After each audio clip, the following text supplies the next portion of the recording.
नमस्ते दोस्तों। Last lecture में हमने लिपिड्स के बारे में या डाइटरी फैट्स के बारे में देखा था। उनमें हमने देखा था कि उन डाइटरी फैट्स की डेफिनेशन देखी थी, या फिर ट्राइग्लिसराइड्स किससे बना हुआ होता है ये भी देखा था कि triglycerides are made up of glycerol nucleus and free fatty acids. उसमें हमने देखा था कि डाइटरी फैट्स के टाइप्स देखे थे। दो टाइप्स होते हैं, एक सैचुरेटेड फैट्स और अनसैचुरेटेड फैट्स। नेक्स्ट हमने देखा था कि जो अनसैचुरेटेड फैट्स होते हैं उनके भी तीन टाइप्स होते हैं, monounsaturated fats, poly unsaturated fats और थर्ड जो टाइप था वो था trans fats. Poly unsaturated fats के भी हमने दो टाइप्स देखे थे, उनमें ओमेगा 3 फैट्स और ओमेगा 6 फैट्स। और उसके बारे में हमने ये भी देखा था कि ये जो ओमेगा 3 और ओमेगा 6 फैट्स जो है वो इसेंशियल या बॉडी के लिए बेनिफिशियल होते हैं। ठीक है, तो आज के इस टॉपिक में हम sources and functions of dietary fats के बारे में देखेंगे, मतलब उनके सोर्सेस क्या क्या है और उनके फंक्शंस क्या क्या होते हैं डाइटरी फैट्स के। उससे पहले हम ये डायग्राम देखेंगे, उसमें थोड़ा उसे समझने का प्रयास करेंगे, बाद में डिटेल में हम तो देखेंगे ही। तो यहाँ पे ये डायग्राम है, इसमें बताया है saturated fats, trans fat and unsaturated fats. तो सबसे पहले हम देखेंगे सैचुरेटेड फैट्स कहाँ कहाँ मिलता है, उसका प्लांट ओरिजिन, एनिमल ओरिजिन। तो सैचुरेटेड फैट का प्लांट ओरिजिन रहेगा कोकोनट ऑयल, पाम ऑयल। उसका एनिमल ओरिजिन रहेगा फैटी मीट, बटर, घी, क्रीम, चीज़, होल मिल्क। ठीक है, मतलब एनिमल जो ओरिजिन है उसमें फैटी मीट, बटर, घी, क्रीम, चीज़, होल मिल्क, ये सारे कंटेंट सैचुरेटेड फैट्स, मतलब इनसे सैचुरेटेड फैट्स का उत्पादन होता है। नेक्स्ट जो हमने देखा था अनसैचुरेटेड फैट। तो अनसैचुरेटेड फैट कहाँ से मिलेंगे? अनसैचुरेटेड के हमने तीन टाइप देखे थे, उसमें मोनो अनसैचुरेटेड, पॉली अनसैचुरेटेड और ट्रांस फैट। तो जो मोनो अनसैचुरेटेड फैट्स हैं वो कहाँ से मिलते हैं? हमें ऑलिव ऑयल से मिलते हैं, पीनट ऑयल से मिलते हैं, सीसम ऑयल से मिलते हैं, एवोकाडो और नट्स, इनसे ये मोनो अनसैचुरेटेड फैट्स हमें मिलते हैं। उसके बाद पॉली अनसैचुरेटेड फैट्स कहाँ से मिलते हैं? कॉर्न ऑयल, सनफ्लावर ऑयल या फ्लैक्स सीड से हमें ये मिलते हैं। और अगर हम देखेंगे कि एनिमल ओरिजिन देखेंगे तो फिश ऑयल से भी हमें पॉली अनसैचुरेटेड फैटी एसिड्स मिलते हैं। नेक्स्ट जो टाइप है वो है ट्रांस फैट। वो कहाँ कहाँ से मिलते हैं? Generally cakes, cookies, migraine, French fries, fried food, most ready meals, hydrogenated vegetable oils. मतलब ये सारे जो हम फास्ट फूड या स्पाइसी सब चीज़ें बनाते हैं तो वहाँ पे हमें ये ट्रांस फैट्स हमारे खाने में आ जाता है। तो इन्हें मतलब उसको अब हम देखेंगे डिटेल में, उनका नुकसान क्या क्या होते हैं ट्रांस फैट लेने के, या ये फैटी कंटेंट्स लेने के नुकसान और फ़ायदे, या उनका शरीर में अगर क्वांटिटी बढ़ जाती है तो क्या क्या हमारे बॉडी को अफेक्ट होता है, इसके बारे में अब हम एक एक करके देखेंगे। तो पहले हम शुरू करते हैं सैचुरेटेड फैट्स से। तो सैचुरेटेड फैट्स के सोर्सेस क्या क्या है? फुल फैट मिल्क, मतलब whole milk, cheese, cream, butter. ठीक है, full fat milk, cheese, cream, butter, ये उसके सोर्सेस है। उसके बाद commercial baked biscuit and pastries, deep fried fast food, coconut oil, palm oil and fatty meat, ये उसके बेसिक सोर्सेस हैं किसके? सैचुरेटेड फैट्स के। तो सैचुरेटेड फैट्स अगर हमने ज़्यादा क्वांटिटी में लिया तो उससे क्या होगा? It increases blood cholesterol and thereby increases the risk of atherosclerosis and coronary heart disease. अगर हमने सैचुरेटेड फैट्स को ज़्यादा क्वांटिटी में खाने में लिया तो उस वजह से क्या होगा? उस वजह से क्या होता है? तो रिस्क बढ़ती है किसकी? एथेरोस्क्लेरोसिस, मतलब जो हमारी वेन्स है वो उनका हार्डनिंग होना शुरू हो जाता है। एथेरोस्क्लेरोसिस हुआ उसके बाद बीपी बढ़ना शुरू हो जाता है। और करोनरी हार्ट डिसीज़, मतलब करोनरी हार्ट डिसीज़ मतलब क्या? कोलेस्ट्रॉल का जमा होना करोनरी आर्टरीज में, मतलब जो left and right coronary artery होती है जो कि ब्लड सप्लाई करती है हार्ट को, उनमें अगर कोलेस्ट्रॉल जमा होना शुरू हो जाता है तो फिर हार्ट डिसीज़ होने की संभावनाएं बढ़ जाती है। ठीक है, करोनरी हार्ट डिसीज़ होती है। तो ये उसके दुष्परिणाम हैं, जो हम सैचुरेटेड फैट अगर ज़्यादा क्वांटिटी में लिए तो उसके ये दुष्परिणाम होते हैं। नेक्स्ट जो फैट्स है वो है मोनो अनसैचुरेटेड फैट्स। तो उसके सोर्सेज क्या क्या है? तो ऑयल्स में ये रहता है, तो उसमें olive oil, peanuts oil, canola oil, सही है, ठीक है। नट्स में रहते हैं ये कैश्यू, आलमंड्स और पीनट्स में रहते हैं कैश्यू, बादाम, काजू और पीनट्स में रहते हैं ये मोनो अनसैचुरेटेड फैट्स। और उसके बाद मार्गरीन में प्रेजेंट रहते हैं। उनके फंक्शंस क्या क्या है मोनो अनसैचुरेटेड फैट्स के? It decreases blood cholesterol and thereby decreases the risk of coronary heart disease. मतलब सैचुरेटेड फैट्स की कंपैरिजन में मोनो अनसैचुरेटेड फैट्स में कोलेस्ट्रॉल की मात्रा कम होती है। कोलेस्ट्रॉल की मात्रा कम होने की वजह से ये जो कोरोनरी हार्ट डिसीज होने की संभावनाएं बहुत कम कर देते हैं। नेक्स्ट जो है पॉली अनसैचुरेटेड फैट्स। तो पॉली अनसैचुरेटेड फैट्स के सोर्सेज क्या क्या है? तो उसमें fruits and vegetable oils such as sunflower oil, corn, soy oils मतलब सोयाबीन का जो ऑयल है वो, नट्स मतलब नट्स में वॉलनट्स आएंगे, अखरोट, flax seed, poly unsaturated margarines, lean meat, fish and sea foods, eggs, ठीक है। तो पॉली अनसैचुरेटेड फैट्स ये इसेंशियल फैटी एसिड्स में आते हैं। तो उनमें सबसे इंपॉर्टेंट कौन सी चीज़ें हैं, कहाँ से मिलते हैं? फ्रूट्स एंड वेजिटेबल से मिलते हैं। वेजिटेबल ऑयल्स जो होते हैं मतलब सनफ्लावर ऑयल हुआ, सोयाबीन ऑयल हुआ, इनसे ये मिलते हैं। नट्स में हम देखेंगे वॉलनट्स में ये पॉली अनसैचुरेटेड फैटी एसिड्स होते हैं। उसके बाद लीन मीट मतलब ऐसा मीट जिसमें फैट कंटेंट बहुत कम होता है, लीन meat. Fish and sea foods, fish हमने देखा, फिश ऑयल्स से हमने ओमेगा 3 या ओमेगा 6 फैटी एसिड्स को देखा था डायग्राम में। उसके बाद सी फूड में आएंगे प्रॉन्स हम लेते हैं, उसमें भी ये poly unsaturated fatty acids present रहते हैं। और एग्स में भी पॉली अनसैचुरेटेड फैट्स प्रेजेंट रहते हैं। नेक्स्ट जो इसके फंक्शंस है पॉली अनसैचुरेटेड फैटी एसिड्स के, अगर हमने इसमें इनको लिया तो क्या क्या डिक्रीज होगा बॉडी में? ये अगर पॉली अनसैचुरेटेड फैटी एसिड्स का हमने सेवन किया, उनको खाने में लिया, तो कौन सी चीज़ें कम होती है इसकी वजह से?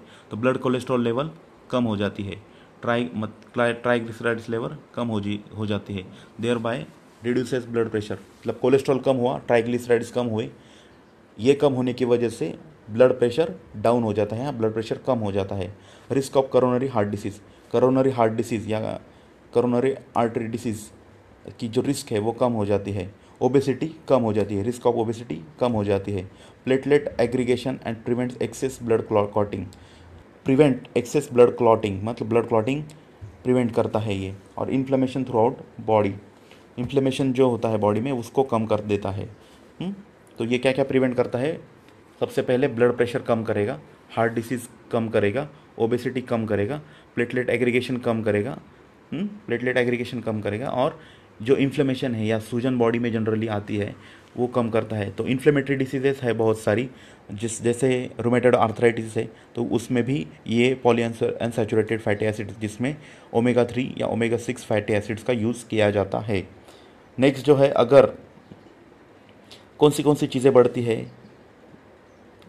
ये पॉली अनसैचुरेटेड फैटी एसिड्स की? तो disease countering action in the body, ये मतलब डिसीज़ काउंटरिंग एक्शन मतलब किसी भी डिसीज़ के अगेन फाइट करने की कैपेसिटी बढ़ जाती है। ये फ़ायदा हमें मिलता है।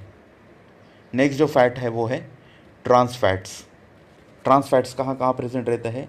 तो मिल्क में रहते हैं, चीज़ में रहते हैं, टेबल मार्गरीन्स और लैम एंड बीफ। तो लैम एक टाइप का एनिमल है उसमें, और बीफ में रहते हैं ये ट्रांस फैट्स।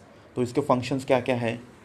तो सबसे इम्पोर्टेंट फंक्शन है इसका इंक्रीजेस लो डेंसिटी लिपोप्रोटीन, ठीक है। मतलब लो डेंसिटी लिपोप्रोटीन को ये बढ़ाता है। लो डेंसिटी लिपोप्रोटीन बढ़ गए तो उस वजह से risk of atherosclerosis and coronary heart disease बढ़ जाते हैं।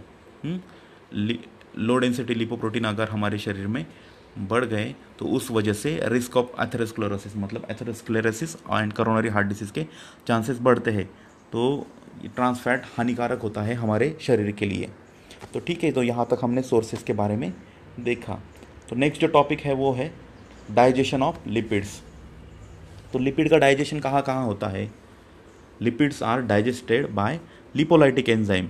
मतलब हमने जैसे देखा कार्बोहाइड्रेट्स में भी देखा, प्रोटीन्स में भी देखा, अब हम लिपिड में देख रहे हैं कि हर एक जो फूड है बेसिक या बेसिक जो हम ले रहे हैं फूड सब्सटेंसेस, उनमें अगर प्रोटीन है, कार्बोहाइड्रेट है या लिपिड्स है, तो उनका मेटाबॉलिज्म या डाइजेशन होने के लिए हमें एंजाइम्स की ज़रूरत होती है। तो यहाँ पे भी लिपिड का डाइजेशन होने के लिए लिपोलाइटिक एंजाइम्स की ज़रूरत होती है। ठीक है, तो लिपिड का डाइजेशन ठीक तरह से होने के लिए लिपोलाइटिक एंजाइम्स की ज़रूरत होती है।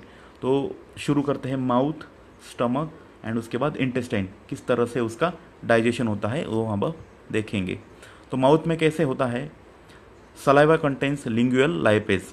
ठीक है, सलाइवा में लिंगुअल लाइपेज प्रेजेंट होता है। This enzyme is secreted by lingual glands of mouth and swallowed along with saliva. Saliva में लिंगुअल लाइपेज प्रेजेंट रहता है। ठीक है, और ये लिंगुअल लाइपेज कौन सिक्रेट करता है? तो जो लिंगुअल ग्लैंड्स होती है माउथ में वो इसे सिक्रेट करती है। So the digestion of certain fat begins in the mouth. मतलब कुछ तरह के फैट्स जो होते हैं उनका डाइजेशन माउथ से ही शुरू हो जाता है। ठीक है, तो नेक्स्ट हम देखेंगे स्टमक में कैसे होता है लिपिड का digestion. In the stomach gastric lipase is the lipolytic enzyme present in gastric juice. मतलब जो गैस्ट्रिक जूस होता है उसमें गैस्ट्रिक लाइपेज ये लिपोलाइटिक एंजाइम होता है, उसकी मदद से लिपिड का डाइजेशन किया जाता है। तो स्टमक में गैस्ट्रिक लाइपेज की मदद से जो फैट्स है या जो लिपिड्स है उनका डाइजेशन किया जाता है। इंटेस्टाइन में कैसे डाइजेशन किया जाता है? तो इंटेस्टाइन में almost all lipids are digested in small intestine. मतलब स्मॉल इंटेस्टाइन में मैक्सिमम डाइजेशन हो जाता है लिपिड्स का, because of availability of bile salt, pancreatic lipolytic enzyme and intestinal lipase. तो इंटेस्टाइन में तीन चीज़ें प्रेजेंट रहती है। एक तो बाइल सॉल्ट्स रहते हैं, पैंक्रियाटिक लिपोलाइटिक एंजाइम्स रहते हैं और इंटेस्टिनल लाइपेज रहता है। उनकी मदद से ऑलमोस्ट 90% फैट्स का डाइजेशन इंटेस्टाइन में, स्मॉल इंटेस्टाइन में होता है। तो रोल ऑफ बाइल सॉल्ट्स एक एक करके देखेंगे। बाइल सॉल्ट्स कैसे रोल निभाते हैं? तो bile salts play an important role in the digestion of lipid. हमने लास्ट लेक्चर्स में भी देखा है बाइल सॉल्ट्स किस तरह से फैट का डाइजेशन करते हैं। ठीक है, तो वेरी इंपॉर्टेंट रोल रहता है बाइल सॉल्ट्स का लिपिड डाइजेशन में। उसके बाद लिपोलाइटिक एंजाइम इन पैंक्रियाटिक जूस। पैंक्रियाटिक जूस में जो पैंक्रियाटिक लाइपेज होता है वो फैट्स का डाइजेशन में बहुत ज़्यादा मदद करते हैं। उसके साथ ही other lipolytic enzymes of pancreatic juice are. Pancreatic juice में लिपोलाइटिक एंजाइम्स कौन से होते हैं पैंक्रियाटिक लाइपेज के अलावा? तो एक रहता है cholesterol ester hydrolase, phospholipase A and phospholipase B. तो बेसिक हुआ पैंक्रियाटिक लाइपेज और उसके साथ उसको मदद करने के लिए और लिपोलाइटिक एंजाइम्स होते हैं, उनका नाम है cholesterol ester hydrolase, phospholipase A and phospholipase B. ठीक है, और lipolytic enzyme in succus entericus और स्मॉल इंटेस्टाइन का जूस है जिसे सक्कस एंटेरिकस कहते हैं, उसमें कौन सा लिपोलाइटिक एंजाइम रहता है? तो वहाँ पे रहता है intestinal lipase. Intestinal lipase is the only lipolytic enzyme present in the succus entericus. तो यहाँ पे हमने देखा कि स्मॉल इंटेस्टाइन में मैक्सिमम डाइजेशन होता है फैट्स का, बाइल सॉल्ट्स रहते हैं, lipolytic enzymes of pancreatic juice रहते हैं और लिपोलाइटिक एंजाइम रहते हैं सक्कस एंटेरिकस में। तो इस तरह से डाइजेशन होता है फैट्स का। तो अब हम इस डायग्राम में देखेंगे कि माउथ में, यहाँ पे देखेंगे माउथ में पॉसिबल जो डाइजेस्टिबल फैट्स है उनका माउथ में भी डाइजेशन किया जाता है। Next bile salts, bile acids store in the gall bladder assist fat digestion. मतलब जो बाइल एसिड्स है या बाइल सॉल्ट्स है वो भी फैट्स का डाइजेशन में मदद करते हैं। उसके बाद minor fat digestion in the stomach by gastric lipase की मदद से स्टमक में जो लिपिड का डाइजेशन किया जाता है। और major fat digestion in the small intestine by pancreatic lipase. मतलब जो मेजर फैट का डाइजेशन होता है वो होता है स्मॉल इंटेस्टाइन में। ठीक है, और कोलोन में no digestion of fat in colon में डाइजेशन नहीं होता है फैट्स का। ठीक है। तो सबसे पहले ज़्यादा मतलब कहाँ होता है, स्मॉल इंटेस्टाइन में डाइजेशन होता है, माइनर होता है स्टमक में, और कुछ कुछ सब्सटेंस का डाइजेशन होता है माउथ में, लेकिन कोलोन में बिल्कुल भी डाइजेशन नहीं होता है फैट्स का। ठीक है। तो यहाँ तक हमने डाइजेशन ऑफ फैट्स के बारे में देखा। तो ये डाइजेशन होने के बाद फाइनल प्रोडक्ट्स क्या बनते हैं फैट्स के, final products of fats, digestion होने के बाद एंड प्रोडक्ट क्या रहेंगे फैट्स की। तो fatty acid, cholesterol and monoglycerides are the final products of lipid digestion. मतलब लिपिड डाइजेशन में एंड प्रोडक्ट क्या रहेंगे, फैटी एसिड्स, कोलेस्ट्रॉल और मोनोग्लिसराइड, ये तीन चीज़ें बनती है as end product of fatty fat का डाइजेशन होने के बाद। ठीक है। तो यहाँ तक मैं आशा करता हूँ को आपको समझ में आया होगा। यहाँ पे हम रुकेंगे। Thank you.